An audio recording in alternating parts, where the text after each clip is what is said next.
Hey there you guys, what's up? How are you doing? In today's video, I want to do something I don't normally do, and I want to speculate a little bit. I want to speculate on the future of Final Fantasy, on the future of Final Fantasy 16, and essentially what Square Enix might potentially do with the game and the franchise.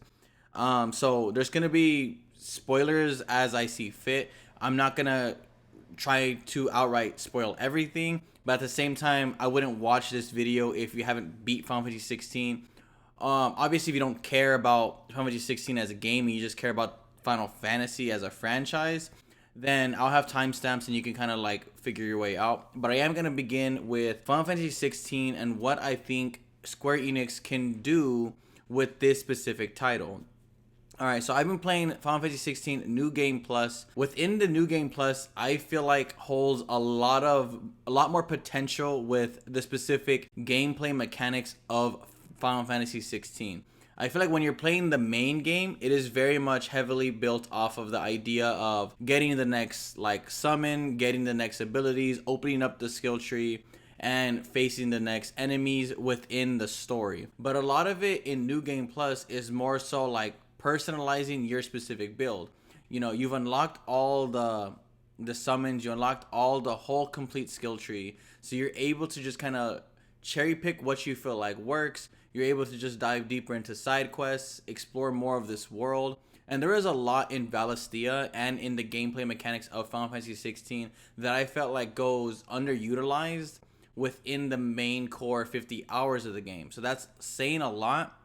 I'm not saying that it's better or worse. I'm just saying I feel like they kind of missed the mark as far as making the skill tree available to you at the end of the game. I wish if there was a way you can get full access to the skill tree prior, but I guess that would really like interfere with story and stuff like that. So I understand why it does that, but it does kind of suck that towards the end of the game you get all these really cool skills that you don't really get to really spend a lot of time experimenting unless you're doing heavy duty side questing or some hunts, etc. But if you were just trying to go through the main game and you wanted this to apply to the main story of the game, then yeah, it wouldn't really help you out much.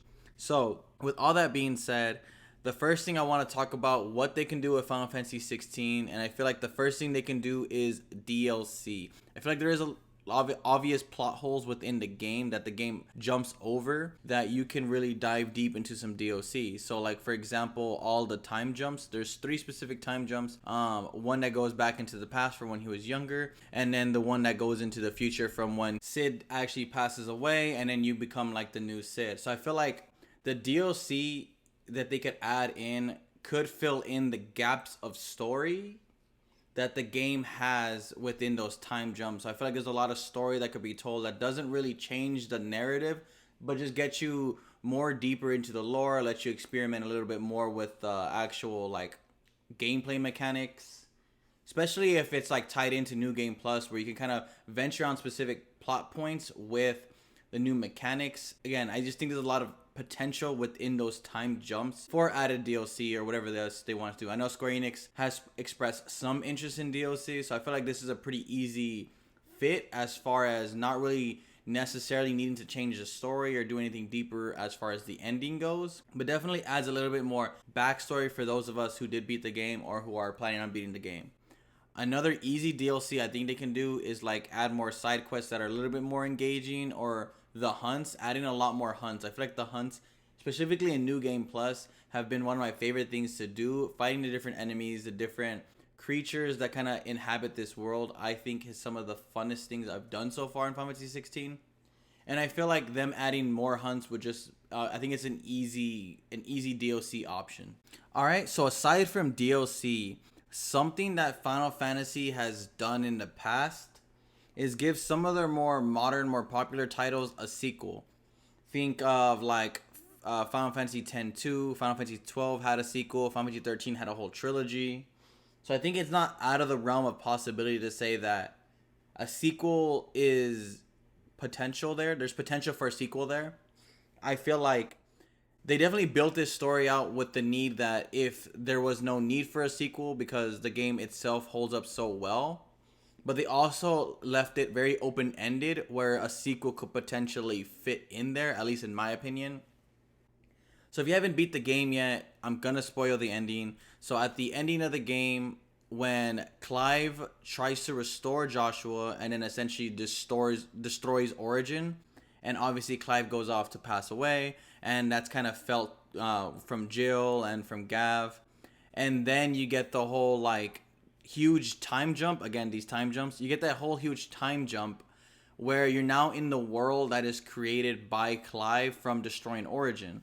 And then you kind of really get left there with a huge unknown of what really happened. Is Joshua still alive? Because you saw Clive attempt to bring Joshua back to life, but and then you don't really get to see the full did Joshua survive or not.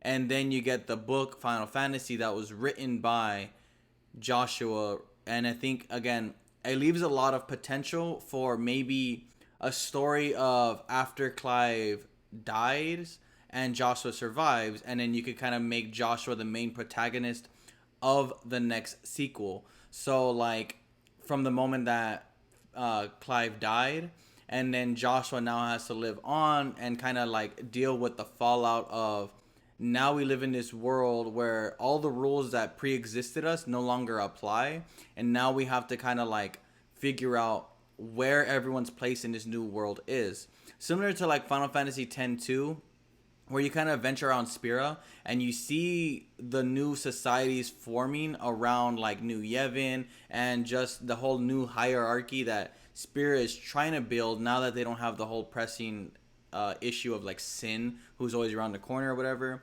So I feel like now that the world does not longer have magic anymore, they have a whole new like problems and a whole new set of who's gonna take charge, how do we decide who's in charge, and I think there's a whole lot of story within that. The second, I think, potential for a sequel is maybe not like a direct sequel, but maybe like just using the same world, Valisthea. But now, if we center it around the new world that we're kind of in with that second time jump, and I think you can build a whole new cast of characters within this Final Fantasy 16 lore and within this whole like world that is created that don't have any connections to like Clive or Jill, just a whole new party of group of people that live in Valisthea now. And I think like Joshua could play a part in that as like one of the like last living people who remember those eras, like maybe like a sage type person who like spreads the lore of like magic, and maybe he has a crucial part in the overarching story, but he's not really in the party. So I think you can kind of build like this scenario in Final Fantasy 16's like next world where maybe there's a group of people who hear about magic and like believe in it beyond just like the folklore and myth of it all, and kind of want to see it come back to the world of Valisthea, and they want to kind of harness this power, not to really let magic die out. And maybe you see different factions, people who believe magic shouldn't die out and they want to kind of like harness it and bring it back to like better the world, or maybe people who want to take it and take advantage of it so that they can enslave the world and become new rulers or whatever. Again, I just think there's a lot of potential that Final Fantasy 16's ending leaves off on, and I feel like there's a lot of story that they could kind of dive deeper into the lore of Valisthea. Specifically, the thing that interests me is what this new world looks like now that Clive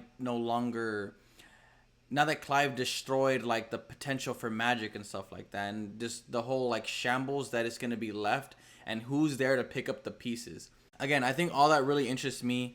Something else that I think really interests me, if they wanted to dive into like a sequel of Final Fantasy 16, would be them enriching the like RPG mechanics. One of the biggest complaints and criticism about Final Fantasy 16 is the lack thereof RPG elements. And I agree, it's definitely more action than RPG. And I feel like with a sequel, they could definitely dive deeper into those kind of missed opportunities within the RPG side of the game, and like introduce people who are a fan of Final Fantasy 16 into like the more RPG elements of Final Fantasy. So hopefully with a sequel that kind of enriches this in depth and brings a bigger, more in-depth RPG side to Final Fantasy 16, hopefully that could help bridge the gap between the more traditional fans and the more modern, newer fans coming into the series. That way you foster a better community going into the next whatever Final Fantasy 17 might be, or whatever else their next Final Fantasy project is. I feel like the next potential for what Final Fantasy 16 could be is, instead of a sequel, something that we see less often and is reserved specifically for Final Fantasy 7 is like a prequel. So Final Fantasy 7 has Crisis Core, that was that was the prequel to Final Fantasy 7, the main game. I feel like Final Fantasy 16 does leave a huge plot hole in the history of the game that could definitely be utilized to create a whole new story and a whole new party, where you kind of have that very bleak ending. And I feel like that's in there with the whole like waterfall and that whole Grand Canyon area, where they mentioned the war that happened years ago, and it was kind of referenced to that being like the war of the last civilization, taking up arms and facing Ultima and ultimately losing.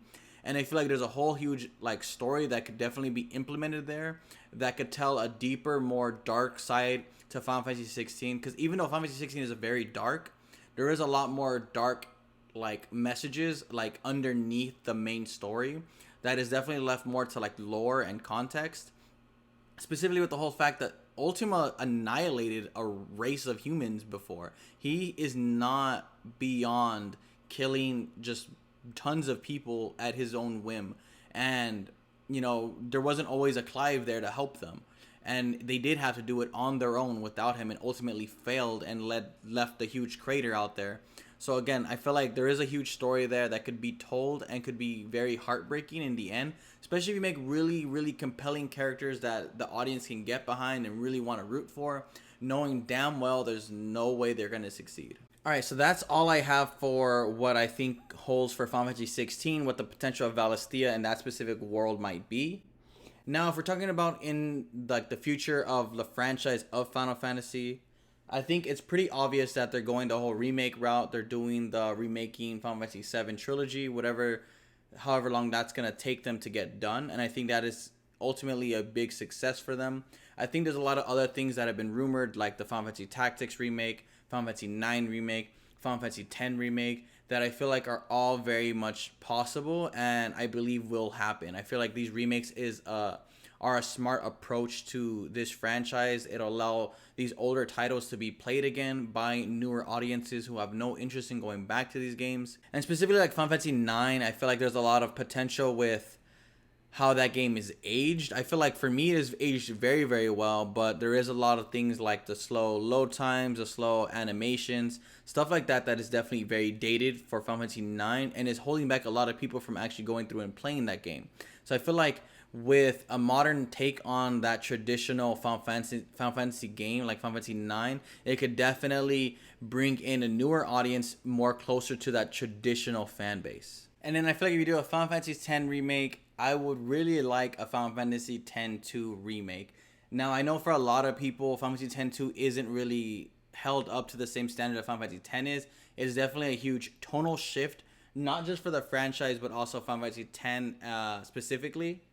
But I feel like the story implications that Final Fantasy X-2 has on Final Fantasy X's story really completes the whole arc of Yuna and Tidus. And I feel like it'd be a shame if so many people play Final Fantasy X and never get to experience at least the story of Final Fantasy X-2. Obviously, you could play like the HD version of it. It's not like out of the reach of accessibility. But I think if you're going to modernize Final Fantasy X, you can go ahead and modernize Final Fantasy X-2. At least for me, I would love that. I hope Final Fantasy X-2 doesn't go completely missed in this whole remake cycle. Then if that holds, like, you know, if Final Fantasy 9, Final Fantasy X become successful remakes, obviously there's potential for like a Final Fantasy 12 remake. I don't know if Final Fantasy 13 needs a remake just because it holds up so well as like just the way it looks graphically and plays. The story is a whole nother thing, but we can't like retcon the story. That is what it is. It landed the way it landed, and you either mess with it or you don't. So I think by Final Fantasy 12, there really shouldn't be any more remakes. So yeah, I think doing all these remakes are not just gonna like bring these up to like a more modern style, to a more modern sensibility. I think it'll also bring in not just the older audience, but the newer audience. Rekindle that flame that Final Fantasy once has. Reintroduce it to a new fan base that isn't familiar with this traditional way Final Fantasy games play. And I feel like doing all this in tandem with Final Fantasy 16 being so different, I think all this is going to help bridge the gap, bring the community back together in hopes that we have a better success for Final Fantasy 17 whenever that releases. Now, if we want to start talking about when and how Final Fantasy 17 might release, I don't think it's too much of a stretch to think that Final Fantasy 17 could release at the end of this console life cycle. Final Fantasy 16 released somewhat early in the console life cycle. There's still a lot of life within the PlayStation 5 and I feel like there's a lot of more audience that they can garner within this life cycle. And I think that at the end of the PlayStation 5's lifespan, I think we could see Final Fantasy 17 releasing not just as a PlayStation 5 exclusive, but as a cross-generation game between the PS5 and the PS6. I feel like that isn't too far out of the possibilities, and I feel like that'd be really smart for them to capitalize on the hype of the new system, but also on the huge install base that the PlayStation 5 is inevitably gonna have. Now, the thing that also kind of throws in that we got to throw into the conversation is, will this be a PlayStation exclusive? And I think it will not be PlayStation exclusive. I feel like with Final Fantasy 14 coming to Xbox consoles and Microsoft coming out there and saying that there is a future for Final Fantasy Square Enix on the Xbox brand, I think that is definitely them heavily alluding to the fact that Final Fantasy 17, the future Final Fantasy projects, will also come to both platforms. It'll come hopefully to PC as well. I feel like PlayStation 5, Final Fantasy 16 being exclusive to PlayStation 5 was an inevitability. I feel like it was necessary to get this game out the door, but I feel like that is no longer the case anymore. I feel like Xbox has showed interest in Japanese like brands, Japanese companies, and Final Fantasy being kind of the big daddy of them all. Whether you kind of look at it that way or not, it is one of the biggest IPs that come out of Japan. Microsoft wants it on their brand. They will not stop to get Final Fantasy 17, I think, on both platforms. And I feel like Square Enix is definitely down to do that. And hopefully all this kind of leads to a more healthier fan base to Final Fantasy, with it being everywhere, with it, you know, with them catering to all audiences. I feel like now preps the fan base for whatever Final Fantasy 17 might be. Now, what could it be? Obviously, it's going to go the action RPG route. They've showed that that's the way that they want Final Fantasy to progress, and I feel like that isn't really too hard to digest. I do think they will double down on making it more of an RPG. I feel like they will do things to kind of make it more traditional for the more hardcore fans. And I feel like doing so will help breathe a better fan reaction into whatever Final Fantasy 17 holds. If you're a fan of Final Fantasy, if you're not a fan of Final Fantasy 16's like gameplay mechanics or whatever, don't really like fear on that. I don't think that's necessarily the future, because every Final Fantasy game has different mechanics at play, different things that kind of change up how the game is played. If you look at Final Fantasy 7, they had the materia system. Final Fantasy 8 had the junctions. Final Fantasy 9 went back to traditional ATB. Final Fantasy 10 had like battling alongside your summons. It had like the sphere grid that allowed you to be any role you wanted to be. It had a lot of things going on in Final Fantasy 10. Overall, every game has the things that make it unique, and Final Fantasy 16's specific battle mechanics will not transition over to Final Fantasy 17. It'll be a completely new thing specific for that game that makes sense for that game and that fan base. Anyways, these are all my final thoughts. I'm going to end it with that. Do me a favor and like this video. If you guys like this video, please consider subscribing. And thank you guys for sticking around. Thank you guys for listening. Let me know what you guys think. And with that, I'll see you guys on the next video.